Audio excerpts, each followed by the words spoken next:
Luso Channel. Thème, choisi pour cette vidéo. Avant nous, Anciens extraterrestres ou anciens dieux, les Anunnaki. les Anunnaki auraient-ils créé la race humaine? La colonisation de la Terre par ces extraterrestres venus de Nibiru.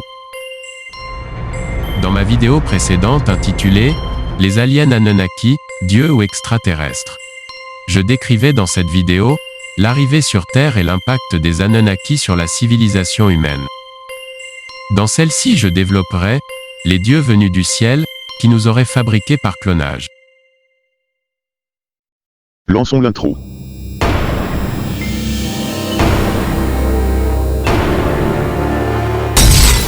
Regarde cette vidéo et accompagne-moi dans le monde énigmatique des phénomènes de l'étrange.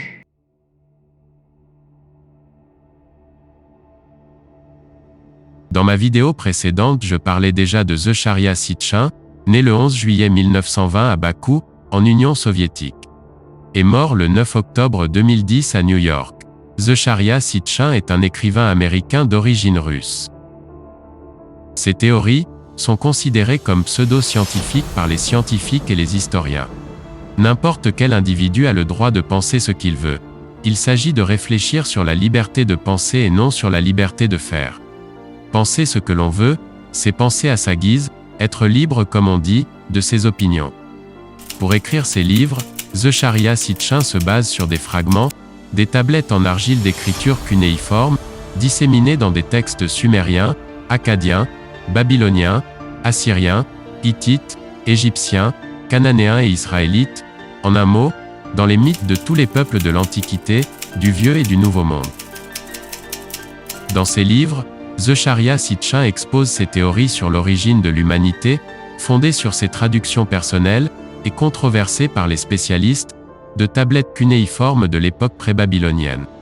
Il attribue la création de l'humanité aux Anunnaki, divinités sumériennes qu'il présente comme étant des extraterrestres qui, venus sur Terre pendant la préhistoire, auraient été divinisés par les premiers hommes. Selon l'auteur, Zecharia Sitchin, réinterprétant les grands mythes sumériens, les Anunnaki, venus de la planète Nibiru, auraient créé la race humaine. Cette thèse et ses avatars sont devenus viraux dans certains milieux ésotériques ou conspirationnistes. Fantasmagorie ou réalité, va savoir. Les ovnis. Ils seraient descendus du ciel, dans des vaisseaux spatiaux, ce qui justifie qu'ils aient été pris pour des dieux. Mais de quoi s'agit-il? D'un incroyable complot, d'illusions d'optique, de croyances collectives, ou encore d'autres choses? La Mésopotamie aurait été la première colonie terrienne de ces visiteurs venus de l'espace. Les Anunnaki auraient utilisé la science génétique pour créer les humains de la Terre. Les Anunnaki étudièrent les espèces vivantes sur Terre et développèrent une sorte d'animal esclave pour effectuer leurs travaux miniers. Cet animal issu des modifications génétiques deviendra, au fil des millénaires, l'Homo sapiens actuel, c'est-à-dire nous.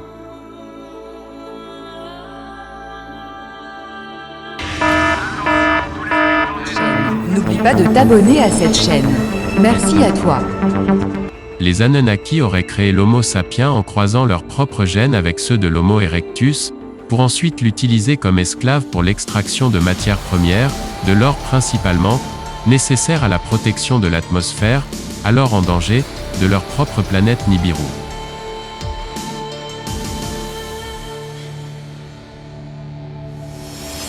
Les Anunnaki, en tant que race supérieure, ont eu besoin de créer un autre être de rang inférieur, pour faire les travaux à leur place. Ce qui conduisit à l'élaboration de la race des esclaves humains. Ils ont donc créé une nouvelle race d'animal esclaves, combinant leurs gènes avec ceux des primates supérieurs, vivant sur Terre à ce moment-là. C'étaient probablement les Australopithèques.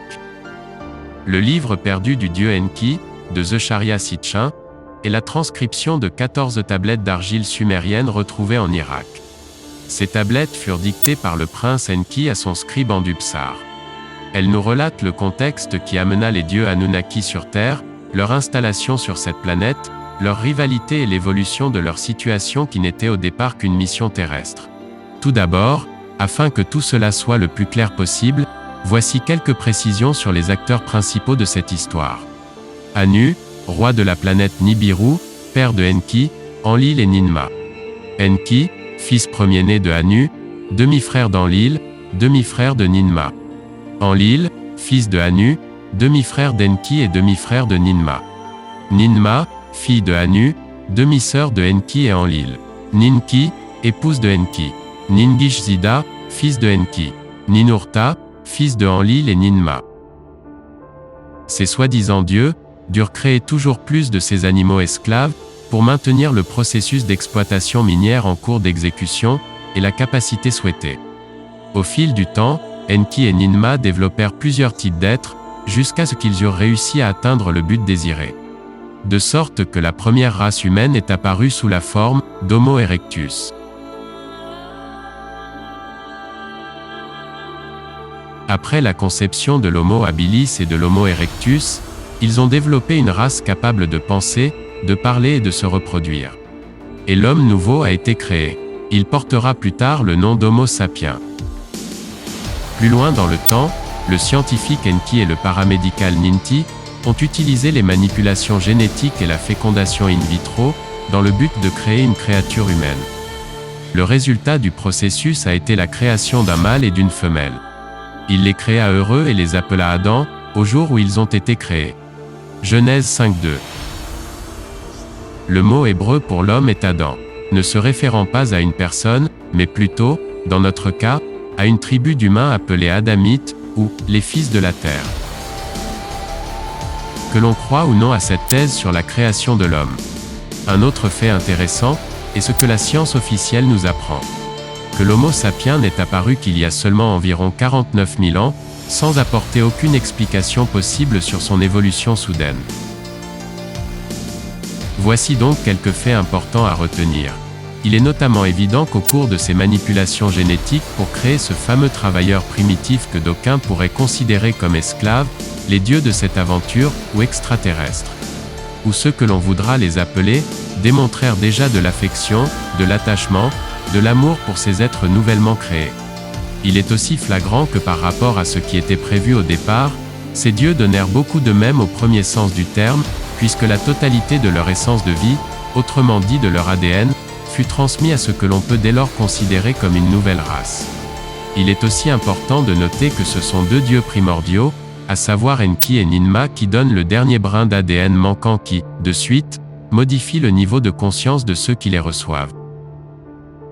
On s'arrête là pour cette vidéo, qui a été basée sur les travaux de Zecharia Sitchin, dans ses œuvres bien connues par tous les intéressés sur le sujet. Je vous dis à bientôt pour une prochaine vidéo. Luso Channel. Merci à vous d'avoir regardé la vidéo jusqu'au bout. Abonnez-vous à ma chaîne. Je vous remercie.